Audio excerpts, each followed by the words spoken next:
Hi everyone, welcome to the session. Today we are going to see the optimization algorithm in machine learning. The gradient, it is called gradient descent. Okay, in neural networks we are using this optimization algorithm to find the optimum value for the weights in order to find the minimum, in order to get the minimum cost value. Okay, so before moving on to that, we should understand what is a convex function. Why we are particularly interested in this, because gradient descent is a convex function. So first we have to understand what is this convex function. So let's consider the convex function. For convex functions or local minima or global minima. We can move into these topics later, what is local minima and global minima. So before that we can check the convex function. So assume an xy plane like this x, and we plot the f of x on the y-axis. Okay, so f of x is the function we have, and we want to check whether this f of x is convex or not. So let's just plot the function like this. So the plot of the function f of x looks like this. So in order to check whether this is a convex function, we have to take any 2 points on the plot. Okay, any two x values on this function, and draw a secant line, and we have to check whether you have to take a point on the secant line. Okay, and check the value of f of x corresponding to this x value. Okay, corresponding to this x value, f of x this, and take another point on the secant line, find the f of x value corresponding to it. Okay, so take another value, it is the corresponding f of x value, and if all the f of x values, when you take any point on the secant line, its corresponding f of x value is lesser than this secant line, then it is a convex function. So this is a convex function because we take any point on the secant line, the f of x value is smaller. Only at these 2 points it is equal. In all other cases, the f of x value is smaller. So we can say that it is a convex function. The value of the function is always less than any point on the secant line. So that is the convex function. And gradient descent is a convex function. Okay, you can take any 2 points. You can take another 2 points like this and draw the secant line and check. Okay, so again you will get all the f of x values lesser than the secant line. Okay, and then what is non-convex functions? Okay, let's consider this another f of x, another function f of x. Okay, so its plot looks like this. Then take any 2 points on this. So these are the 2 points we have taken. Draw the secant line and check whether this f of x values, it's to take a point here in the secant line. So you find the f of x values, it's okay. All are lesser. Okay, in this part we can see that all the f of x values are lesser than the points on the secant line. Then what about this part? Okay, so in this part, if you take this point on the secant line and f of x is higher than the secant line. Okay, here it is higher. Okay, and again in this part the values are lower, and when you go to this part the f of x values are higher. Okay, like that. So that means that here this f of x should be always minimum. That condition is not satisfied. So especially in these 2 parts you can see that the f of x value is greater than the secant line. So this is not a convex function. Okay, then gradient descent. Gradient descent is an optimization algorithm for finding a local minimum of a differentiable function. Gradient descent is simply used in machine learning to find the values of a function's parameters or coefficients that minimize a cost function as far as possible. So in our case, these parameters are actually weights and biases. Okay, weights and bias are the parameters. Here we have to find out the minimum value or the value of weight and biases such that the cost is minimum. Okay, then start by defining the initial parameters values, and from there gradient descent uses calculus to iteratively adjust the values so they minimize the given cost function. So we start the values of this weight and biases. Okay, especially the weights are random values. The initial values of weights will be random values, and from that random value we have to find out the local minimum, that or we have to reach the value of weight such that that minimizes the cost. So this is the gradient descent. That is how we update the weights. So theta is actually representing the weight parameter. So theta next means next weight value is equal to current weight value minus eta into dou c by dou theta. So this is the gradient we are calculating. That is, this is the gradient corresponding to each weight. Okay, if we have 100 weights, we have to find out this gradient for all those 100 weights. Okay, and C is our cost function, and we have to find out the rate of change of cost with respect to this weight, a particular weight. Okay, so this is how, and what is eta? Eta is the learning rate, and it will be a small value, especially 0 or less than 1, 0.01 or 0.001. Okay, such a small value we take for learning rate, and this entire part is called the step size. Okay, so the next weight, how do we update the weight with respect to the gradient? That's what this equation says. So the new theta value or the new weight will be equal to the current weight value minus the step size. Okay, that means it may be increasing or decreasing depending on the sign of the gradient. Okay, if it is a positive gradient, the theta value will be increased, and if it is a negative, decreased. If it is a negative gradient, the theta value will be increased. Okay. Now we have to see learning rate and or the step size. They may be changing using interchangeably, and how big the steps are gradient descent takes into the direction of the local minimum are determined by the learning rate.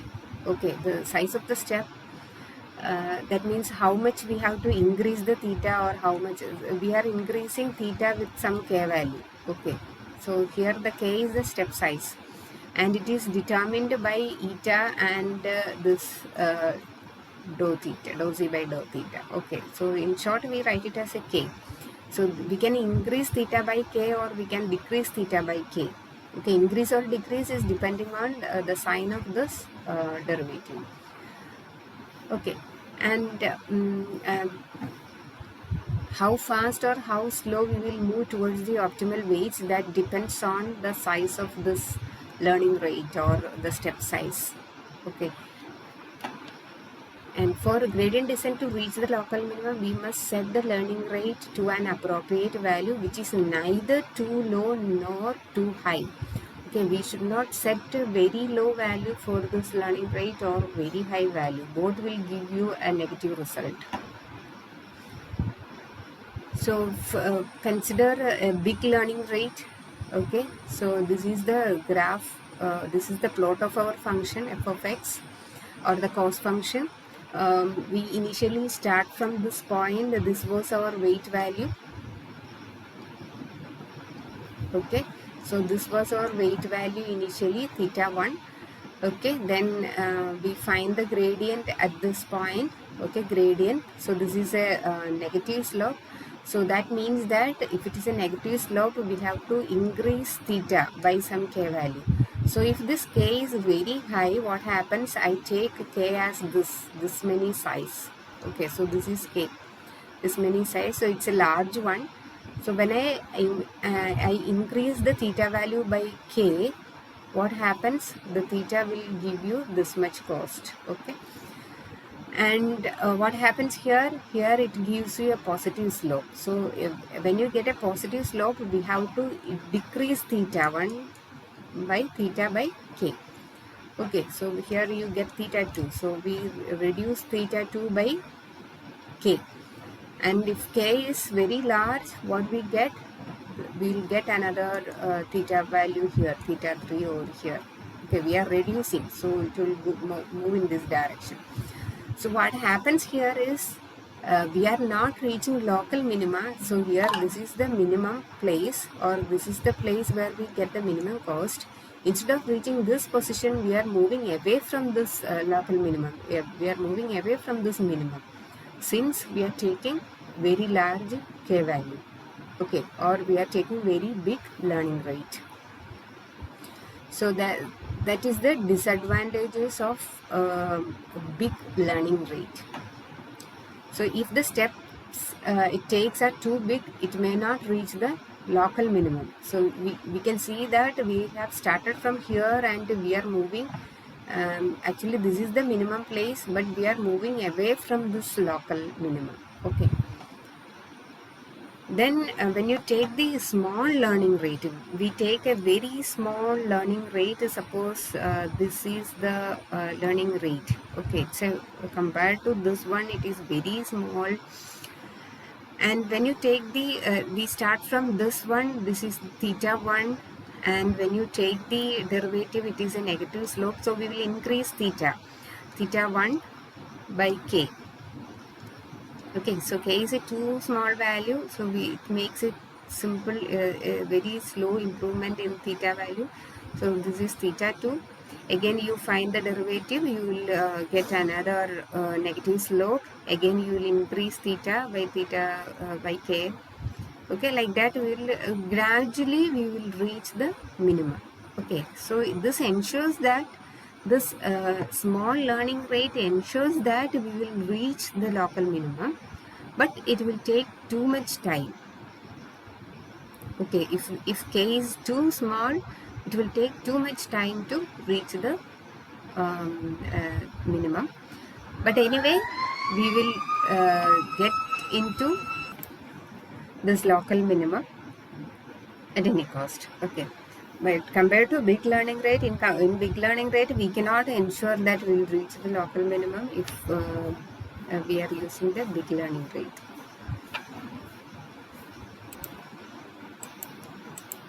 So if the steps it takes are too small, the gradient descent will eventually reach the local minimum, but that may take a while.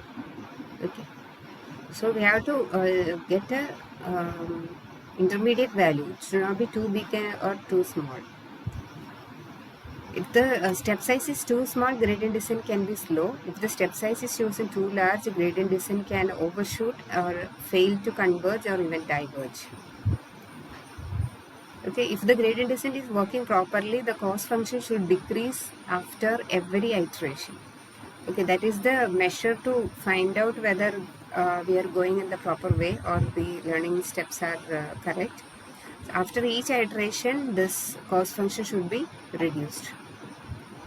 When gradient descent can't decrease the cost function anymore and remains more or less on the same level, it has converged. Okay, that is the sign of stopping the gradient descent algorithm. That means if we cannot make any improvement on the weight, that means based on this equation, theta is equal to theta next is equal to theta minus eta dou c by dou theta. And when you apply this equation, you are not getting much improvement in the theta values, or it remains in the same area. Then we can say that the gradient descent function, that calculation, the algorithm is over. We can stop the execution of the algorithm, or we can say that it is converged. Okay, that means we have reached some local minimum. So consider this cost function. Okay, it's a cost function, and it will reach the minimum at W minimum. Okay, so here you will get the minimum cost value, and at this point the gradient will be 0. That is the importance.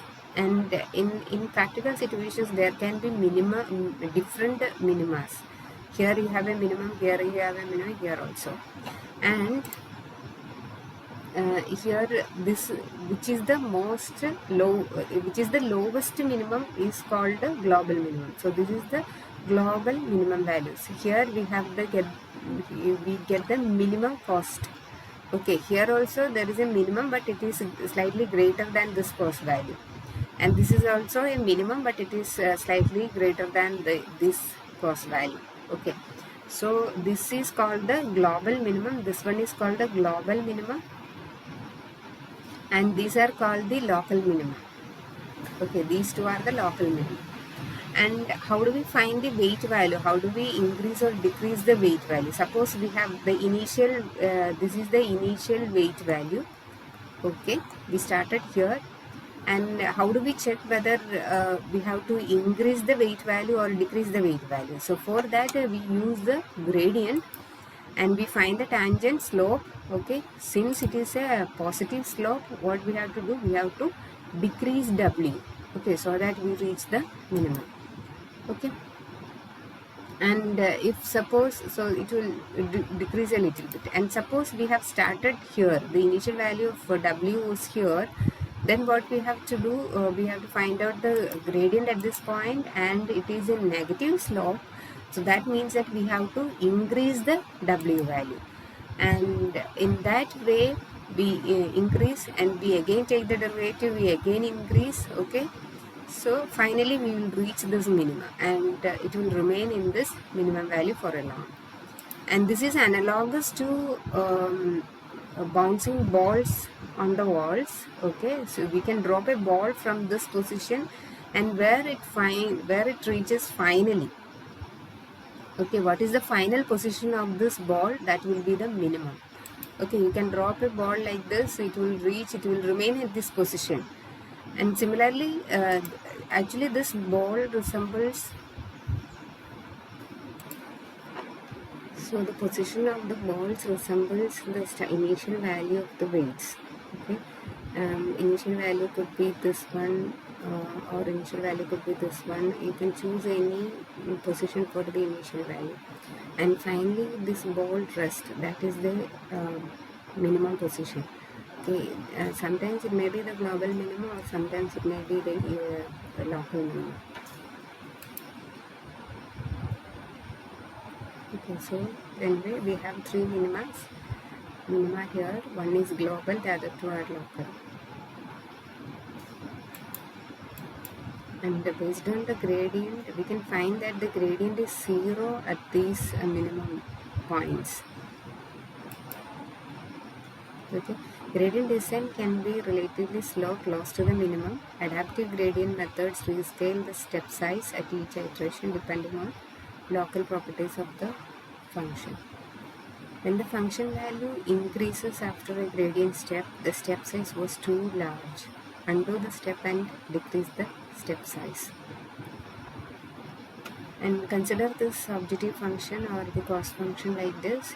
We can see that what is a global minimum and local minimum. When you consider the gradient, we have three positions that gives you gradient 0. Okay, those positions are called the stationary points. Okay, so this is the function. L of x is equal to x raised to 4 plus 7x square plus 5x square, 7x cube plus 5x square minus 17x plus 3. And take the derivative, and where it is 0, where it becomes 0, these are the three positions. Okay, and to check whether a stationary point is a minimum or a maximum, we have to take the second derivative. Okay, and check the sign of the derivative, second derivative, positive or negative. If the second derivative is positive, that is a minimum. Okay, that stationary point is a minimum. And if the second derivative is negative, it is a maximum. Okay, so let's take this example. In the previous case, we take the second derivative, it will be 12x squared plus 42x plus 10, and consider the three x positions. Okay, these three x positions, one position here minus 4.x, and one x value here minus 1 point something, then one x value here 0.7 something. Okay, so those x values we have taken, minus 4.5, minus 1.4, 0.7, and find the substitute those values in the second derivative and get the value. So when you substitute minus 4.5, we get 64. It is a positive.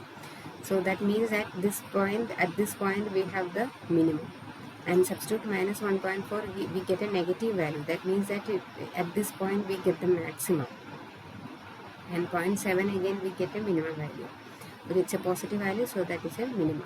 That means that these two represents the local minima, local or global minima, and this is the maximum. Okay.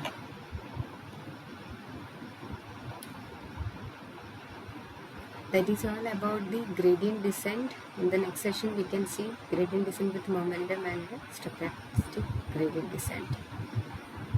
And these are the references.